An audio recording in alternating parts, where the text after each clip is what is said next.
Hello student, welcome to our channel CS engineering Gyan. आज के tutorial में हम लोग डिजिटल इलेक्ट्रॉनिक्स का नेक्स्ट ट्यूटोरियल यहाँ पर देखेंगे आपका फुल सबट्रैक्टर। इससे पहले हमने हाफ सबट्रैक्टर देखा था। हाफ सबट्रैक्टर आपका मेनली यूज होता है जब आपको दो बाइनरी डिजिट को सबट्रैक्ट करना हो, तो उस केस में आप यूज करते हैं हाफ सबट्रैक्टर को। अगर आपको तीन बाइनरी डिजिट में सबट्रैक्ट करना हो तो उस केस में आप यूज करेंगे फुल सबट्रैक्टर को। तो full subtractor use to subtract three one bit binary number आपके one bit number A B and C which are minor bit होता है आपका, सब्ट्राहेंड बिट एंड बोरो। इन तीनों को जब आपको माइनस करना हो तो उस केस में आप यूज करेंगे फुल सबट्रैक्टर को। नेक्स्ट इसके बाद क्या है, इट जनरेटेड टू आउटपुट। दो आउटपुट आपके जनरेट होता है, इसमें एक डिफरेंस होता है और दूसरा आपका इसमें बोरो जनरेट होगा। तो अगर ब्लॉक डायग्राम की हम लोग बात करते हैं तो हमारे पास तीन इनपुट है, ए बी एंड बोरोइंग। जो भी बोरो आप लेंगे वो आपका हो जाएगा। इन तीनों को आप सब्ट्रैक्ट करेंगे, सब्ट्रैक्ट करने के बाद आपका एक डिफरेंस जनरेट होगा और एक आपका इसमें बोरो आउटपुट क्या है जनरेट होगा। तो ये तो आपका इसका ब्लॉक डायग्राम था। मेनली इसका truth table and logical expression, logic diagram, वो भी हम लोग यहाँ पर देखते हैं। तो अब हम लोग अगर ट्रूथ टेबल की बात करते हैं,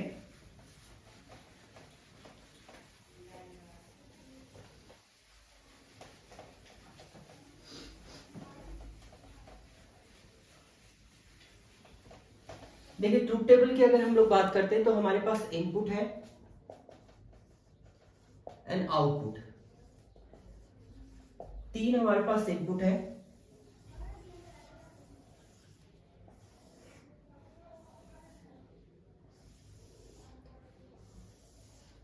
एंड दो आपके पास आउटपुट इसमें जनरेट हुए हैं। तो आपके पास तीन इनपुट है, A B and B in, borrow input, and एक आपका डिफरेंस है डी, इसको डिफरेंस आप लिख दीजिएगा, और दूसरा आपका है बोरो आउटपुट। बोरो आउट आप कर सकते हैं इसको। तो ये आपकी वैल्यू है। अब देखिए इसमें कितनी वैल्यू है आपके पास, तीन वैल्यू है। तो नंबर ऑफ पेयर जो बनेंगे 2 की पावर 3 यानी 8 आपको इसमें कंडीशन क्रिएट करनी है, यानी 8 लॉजिक आपके बनेंगे। तो आप जब बोरो की बात करते हैं तो 0 1 0 1 0 1 0 1, ये टोटल आपकी 8 डिजिट जो होगी वो हो गई है। इसके बाद बी में आप 0 0 1 1 0 0 1 1, इस टाइप से आप लिख सकते हैं। नेक्स्ट वाले में आपके 4 0 एंड 4 1, ये आपकी टोटल वैल्यू हो गई। चलिए अब हम ट्रूथ टेबल की बात करते हैं। यहाँ पर ट्रूथ टेबल में आपको क्या करना है, 0 माइनस 0, 0 माइनस 0 आपका 0 आएगा। उस 0 में से भी आप 0 माइनस करेंगे तो आपका डिफरेंस भी 0 आएगा और बोरो जो लिया है वो भी आपका क्या आएगा, यहाँ पर 0 आएगा। दूसरी कंडीशन देखिए 0 माइनस 0 आपका 0 है। उस 0 में से जब आप 1 माइनस करते हैं तो डिफरेंस आपका 1 आता है और बोरो भी आपका क्या होता है 1, क्योंकि 0 में से 1 तो आप माइनस कर नहीं सकते हैं। तो उसके लिए आप एक बोरो लेंगे। उस बोरो में से आपने 0 1 यहाँ पर हो गया आपका, यानी ये एज अ बोरो आपने ले लिया है। 1 0 माइनस 1 आप करेंगे तो आपका 1 डिफरेंस आएगा और 1 ही इसमें क्या आता है, आपका बोरो आता है। इसको कैसे समझेंगे आप, ऐसे देखिए, आपने कहा 0 0 1, ये माइनस करना है आपने। देखिए सबसे पहले आपने 0 में से 0 माइनस किया तो इसका रिजल्ट तो आपका जनरेट हो गया 0।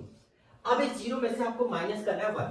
तो जब आप 0 में से 1 माइनस करेंगे तो 0 में से 1 तो आपका जाता नहीं है। तो उस केस में आपको क्या लेना है, एक बोरो आप यहां से रिटर्न करेंगे। एक बोरो आपने लिया तो बोरो तो आपका 1 हो गया। तो जैसे आपने बोरो लिया तो ये वैल्यू एज अ क्या हो गई आपकी, एज अ 2, क्योंकि हम लोग बाइनरी सब्ट्रैक्शन की बात कर रहे हैं। तो आपका जो बोरो कंडीशन होगी वो 2 एज अ काउंट होता है। तो 2 माइनस 1 तब आपका रिटर्न करता है 1, यानी आपका डिफरेंस भी 1 आएगा और आपका बोरो भी क्या रहेगा, इसमें 1 रहेगा। तो इस टाइप से आपका ये जनरेट होगा। जब भी आप 0 माइनस 1 की बात करते हैं तो डायरेक्ट आप याद रखिए आपका डिफरेंस भी 1 आएगा और बोरो भी आपका 1 आएगा। ये याद रखिए, कंडीशन को याद करने की जरूरत नहीं है आपको। अब देखिए यहाँ पर 0 माइनस 1 अब है 0 1 0, ये आपने माइनस करना है। देखिए 0 माइनस 1 आप करेंगे तो एक तो बोरो आपने ले लिया, तो बोरो तो आप 1 लिख दीजिए यहाँ पर। एक बोरो आपने लिया, अब आगे आपका यहाँ पर 0 माइनस 1, तो यहाँ पर बचा आपका 1। उस 1 में से 0 माइनस करेंगे तो आपका रिटर्न क्या करेगा, इस पे भी 1 करेगा। तो यहाँ पर भी आपका क्या आ जाएगा, 1 आ जाएगा। अब तीसरी कंडीशन है इंपॉर्टेंट। नेक्स्ट जो कंडीशन है उसमें क्या है आपका 0 माइनस 1 एंड 1। अब देखिए 0 1 एंड 1 माइनस आप करेंगे, 0 में से 1 माइनस होगा पहले, तो इसने एक बोरो ले लिया, बोरो तो आपका 1 आ जाएगा। इस केस में भी बोरो आपका आया तो 0 माइनस 1 1 इसकी जगह पे बचा आपका। अब इस 1 में से 1 माइनस करेंगे तो आपका डिफरेंस कितना आएगा, डिफरेंस आ जाएगा आपका 0। 1 माइनस 1 करेंगे तो डिफरेंस क्या आ जाएगा, 0, यानी इसकी वैल्यू डिफरेंस में आपकी क्या आ जाएगी, 0 आ जाएगी। ऐसे देखिए 1 माइनस 0 1, 1 माइनस 0 1, तो यानी 1 तो डिफरेंस आएगा, 0 आपका बोरो आपने यहाँ पर नहीं लिया है। 1 माइनस 0 1, और 1 माइनस 1 आपका क्या हो गया है 0, तो यानी आपका 0 एंड 0, बोरो भी आपने कुछ यहाँ पर नहीं लिया है। नेक्स्ट देखिए 1 माइनस 1 0, उस 0 में से 0 माइनस करेंगे तो 0 आपका रिटर्न कर रहा है और बोरो भी आपका क्या है 0 है। अब 1 माइनस 1 आपका 0 हो गया। अब देखिए ये वाली कंडीशन फिर से आपकी बोरो की कंडीशन आ गई है 1 1 1, ये माइनस करना है आपने। 1 माइनस 1 आपका ये 0 रिटर्न हो गया, ये दोनों कट गया, यहाँ पर 0 आ गया। 0 माइनस 1 आपका होगा नहीं तो उसके लिए आपको एक बोरो लेना पड़ेगा, तो यानी बोरो तो आपका 1 हो जाएगा। और अब 0 माइनस 1 की हम लोग बात करते हैं तो आपका डिफरेंस भी बनाता है, बोरो भी बनाता है, तो यहाँ पर डिफरेंस भी क्या आ जाएगा आपका बना जाएगा, यानी ये वैल्यू क्या हो जाएगी आपकी 1 हो जाएगी। तो ये आपकी ट्रुथ टेबल जो है वो डिजाइन हो गई है फुल सबट्रैक्टर की। अब लॉजिकल एक्सप्रेशन की हम लोग बात करते हैं। लॉजिकल एक्सप्रेशन की बात करेंगे तो आप के मैप से इसको रिड्यूस कर सकते हैं। तो पहले हम लोग डिफरेंस की बात करते हैं। डिफरेंस के लिए हम लोग के मैप क्रिएट करेंगे, तो आपका 3 वेरिएबल का के मैप है, तो 3 वेरिएबल आप क्रिएट कर लीजिएगा यहां पर।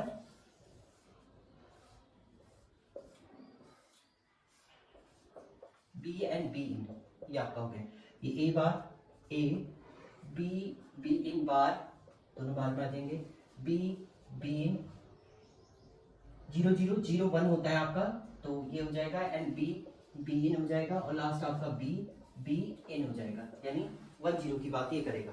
अब देखिए सबसे पहला 1 आपका डिफरेंस में कब आ रहा है, 1 आ रहा है आपका, अगर आप यहाँ पर वैल्यू की बात करते हैं तो 1 जनरेट हो रहा है आपका, ये देखिए ये ए बार है, ये बी बार है, क्योंकि 0 0 की बात कर रहे हैं तो 0 का मतलब बार होता है, और ये वैल्यू आपकी बी इन एक्चुअल है, तो A bar B bar and B in, A bar B bar and B, तो यहाँ पर आपका क्या आ जाएगा, पहला 1 जनरेट हो जाएगा। दूसरा देखिए 1 ये है आपका, सॉरी दूसरा 1 यहाँ पर आ रहा है आपका सेकंड वाले केस में, ए बार बी इन का बार, तो A bar B and B इन का बार, यानी इस वाले की बात कर रहे हैं, यहाँ देख लीजिएगा ए बार बी एंड बी इन का बार, तो वही वाला बॉक्स आपका जनरेट हो रहा है। अब देखिए 1 यहाँ पर है आपका, 1 ये वाले केस में है, तो ये कंडीशन क्या है आपकी, A B bar B in बार, ए तो प्रॉपर है, बी इन बार, यानी इसकी बात कर रहे हैं, यहाँ पर बना जाएगा।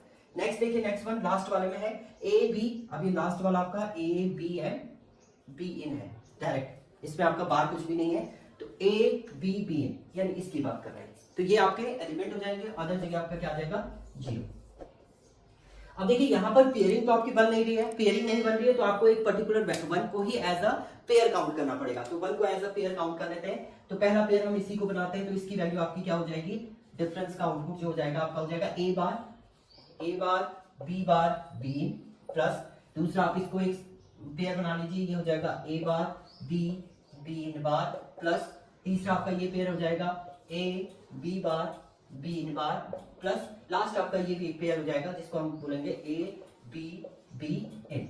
तो ये आपका क्या हो जाएगा, इसका लॉजिकल सर्किट हो जाएगा यूजिंग के मैप। बट इसका जो एक्चुअल में हम लोग लिखते हैं, एक्चुअल में आप इसको लिखेंगे ए एक्सॉर बी इन। जो एक्सप्रेशन जब आप बनाएंगे तो आप इसके अकॉर्डिंग इसको डिफाइन करेंगे। तो एक्चुअल जो आपको डिफाइन करना है वो आप ये रखेंगे कि तीनों वैल्यू को जब आप एक्सॉर करेंगे तो सेम रिजल्ट आपका जनरेट होगा। तो एक्सॉरिंग, क्योंकि आपका गेट हमें मिनिमाइज करना है, तो उस केस में हम लोग इसको एक्सॉर की कंडीशन के अकॉर्डिंग क्या कर देंगे, डिफाइन कर देंगे। तो यहाँ पर आपका एक्सॉर की केस चल जाएगा। नेक्स्ट, ये तो आपका डिफरेंस की कंडीशन होगी। अब आपको बोरो आउट की भी आउटपुट जनरेट करना है, तो बी आउट के लिए हम लोग क्रिएट करते हैं। यहाँ पर बी आउट के लिए आप क्रिएट करेंगे, की मैप आपको बनाना है फिर से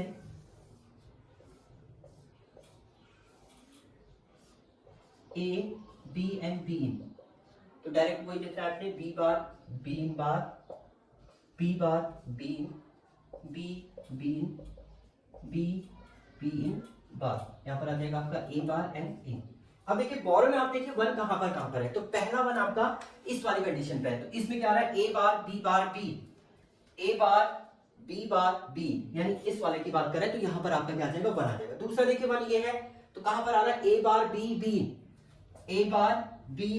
यानी इसकी बात कर रहा है, 1 यहां पर आ जाएगा आपका। नेक्स्ट 1 देखिए ये है, इसकी वैल्यू क्या है, ए बार बी, तो ए बार बी, यानी इस वाले की बात कर रहा है, यहां पर आपका 1 आ जाएगा। और लास्ट 1 आपका कहां पर है, ए बी इन पे, यानी यहां पर की बात कर रहा है। अदर जगह आपका क्या आ जाएगा, यहां पर 0 जनरेट हो जाएगा। तो ये आपका क्या हो जाएगा, इसका ट्रुथ टेबल क्रिएट हो जाएगा। अब इसके एक्सप्रेशन की हम लोग बात करते हैं, एक्सप्रेशन कैसे लिखेंगे इसका। देखिए एक्सप्रेशन लिख रहे हैं तो पहले पेयरिंग देख लीजिए। सबसे पहला पेयर आप ये बना दीजिए, ये एक पेयर बन रहा है, ये एक पेयर बन रहा है, तो इसमें जो आ रही है आपकी वो रिजल्ट आ रहा है आपका बी बोरो आउट का जो आउटपुट आपका जनरेट होगा वो आ रहा है आपका बी बी। देखिए रो से तो कुछ भी कॉमन नहीं है बट कॉलम आपका प्रॉपर कॉमन है, तो बी बी इन आपका यहाँ पर जनरेट हो जाएगा। प्लस दूसरा पेयर देखिए इसको बना सकते हैं आप, इसमें देखिए ए बार है और इन दोनों में से आपका कॉमन बी इन है, तो ए बार बी इन आपका दूसरा पेयर बन रहा है। तीसरा पेयर आपका ये अकेला है बट ये इसके साथ अगर ज्वाइन करें तो ये भी एक पेयर बना रहा है, तो यहाँ पर भी एक पेयर बन जाएगा। तो ए बार और यहाँ से जो जनरेट हो रहा है वो बी आपका जनरेट हो रहा है, तो ए बार बी आपका यहाँ पर जनरेट हो रहा है। तो ये आपका क्या है, इसका लॉजिकल एक्सप्रेशन है। इसको अगर प्रॉपर तरीके से आप बी आउट को राइट अप करेंगे तो बी आउट के लिए आपका एक्सप्रेशन जो बन रहा है वो बन रहा है आपका, देखिए A bar B plus A XOR B का बार, इसके साथ आप बी इन को क्या कर देंगे, ऐड कर देंगे, तो ये जो जनरेट हो रहा है ये आपका एक्चुअल एक्सप्रेशन इसमें होता है आपका बोरो आउट का। इसको आप ऐसे भी लिख सकते हैं ए बार बी प्लस ये आपका एक्स नॉर गेट हो जाएगा ए डॉट बी एंड यहाँ पर आप बी इन को इसके साथ ऐड कर देंगे। ये भी आपका इसमें स्टेटमेंट जो है वो जनरेट हो सकता है, या तो आप ये लिखिए या ये लिखिए या प्रॉब्लम आप किसी को भी राइट अप कर सकते हैं। बट जब आप इसका लॉजिकल डायग्राम बनाएंगे तो उस केस में हम लोग इस वाले को यूज करेंगे, क्योंकि यहाँ पर भी आपका एक्सॉर यूज हो रहा है, यहाँ पर भी एक्सॉर का आप नोट करके उसको बी इन के साथ ऐड कर देंगे तो वैल्यू आपकी इजी हो जाएगा आपका एक्सप्रेशन डिजाइन करना, मतलब इसका लॉजिकल सर्किट जो डिजाइन करेंगे वो इजी हो जाएगा, इसलिए हम लोग इसे प्रेफर करते हैं इन दोनों को। तो देखते हैं अब इसका लॉजिकल डायग्राम की हम लोग बात करते हैं।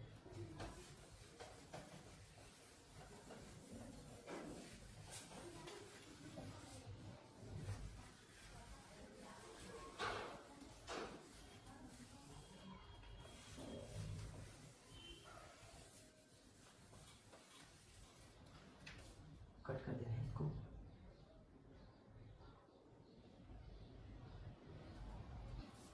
अब हम लोग इसके लॉजिकल डायग्राम की बात करते हैं। तो लॉजिकल डायग्राम के लिए सबसे पहले हमें क्या करना है, देखिए इसको हम लोग डिजाइन करते हैं। तो पहले डिफरेंस फाइंड आउट करेंगे, तो तीनों आपके एक्सॉर होना है, तो आपका ये ए है, ये बी है एंड ये आपने बी इन टाइप डिजाइन किया है। तो इन दोनों को आपको क्या करना है, एक्सॉर करना है। एक्सॉर करके आपका रिजल्ट जनरेट होगा ए एक्सॉर बी। इसके साथ आपने एक्सॉर कर देना है किसको, इस बी इन को भी, बी इन को भी आप एक्सॉर कर देंगे तो यहां पर आपका जनरेट हो जाएगा ए एक्सॉर बी इन। तो ये आपका डिफरेंस जो है वो फाइंड आउट हो जाएगा। डिफरेंस के लिए तो आपका ये रिटर्न हो जाएगा। दूसरी कंडीशन, अब आपको डिजाइन करना है बी आउट, बोरो आउटपुट आपको निकालना है। तो सबसे पहले देखिए ए बार बी आपको लेके आना है, तो ए बार है तो आप ए को नॉट पे लगा दीजिए, ये हो जाएगा आपका ए बार एंड इसके साथ आपको बी को क्या करना है, अटैच करना है और इन दोनों को आपको क्या करना है, एंड कर देना है। तो यहां पर आ जाएगा ए बार बी, पहली वैल्यू तो आपकी ये जनरेट हो जाएगी। दूसरा ए एक्सॉर बी, देखिए ए एक्सॉर बी यहां पर वो रखा है आपको, इसका आपको नॉट करना है। ए एक्सॉर बी जो भी आया आपका, इसका आपने नॉट के अंदर एंटर किया तो ये हो जाएगा ए एक्सॉर बी का नॉट। उसके साथ आपने क्या करना है, बी इनको अटैच कर देना है। तो बी इनको आप अटैच कीजिए, ये बी इन है आपका, यही से हम लोग ले लेते हैं। बी इनको आपने अटैच किया एंड इन दोनों के बीच में क्या कर दिया, नॉट लगा दिया। यहां पर आप क्या करेंगे, यहां पर भी आप एंड लगा देंगे तो ये आ जाएगा आपका ए एक्सॉर बी का बार, इसके साथ आपने बी इनको क्या कर अटैच कर दिया। उसके बाद इन दोनों को आपने क्या करना है, और कर देना है, यानी ये जो वैल्यू आई आपकी और ये जो आया है वैल्यू, इन दोनों को आप और कर देंगे तो जो रिजल्ट आपका जनरेट होगा वो आपका आ जाएगा ए बार बी। देखिए ए बार बी यहां से आया, प्लस आपका इसको इसके साथ ऐड कर देना है ए प्लस एक्सॉर बी बी, तो ये आपका बोरो आउटपुट जो है वो जनरेट हो जाएगा। तो ये इसका लॉजिकल सर्किट डायग्राम है, या आप बोल सकते हैं जो आपने फुल एडर का डायग्राम बनाया है वो आपने दो हाफ सब्ट्रैक्टर को यूज करके बनाया है। फुल सब्ट्रैक्टर का आप डायग्राम बना रहे हैं जिसपे आपने दो हाफ सब्ट्रैक्टर, देखिए पहला हाफ सब्ट्रैक्टर ये है, दूसरा हाफ सब्ट्रैक्टर ये है, दोनों को आपने ऐड करके यहां पर डिजाइन किया है, इसलिए इसको बोलते हैं full subtractor using two half subtractor. उससे भी आपने इसको क्या कर दिया, डिजाइन कर दिया। तो ये इसका लॉजिकल सर्किट डायग्राम है। इसे आप डायरेक्ट अगर इजी वे में बनाना चाहते हैं तो आपने जो के मैप से रिड्यूस किया था उससे भी क्रिएट कर सकते हैं, और वैसे एक्चुअल में आपको जो बुकों में मिलेगा या कहीं भी मिलेगा वो इसी टाइप का डायग्राम आपको मिलेगा। तो ये था इसका Boolean diagram full subtractor. Thank you student.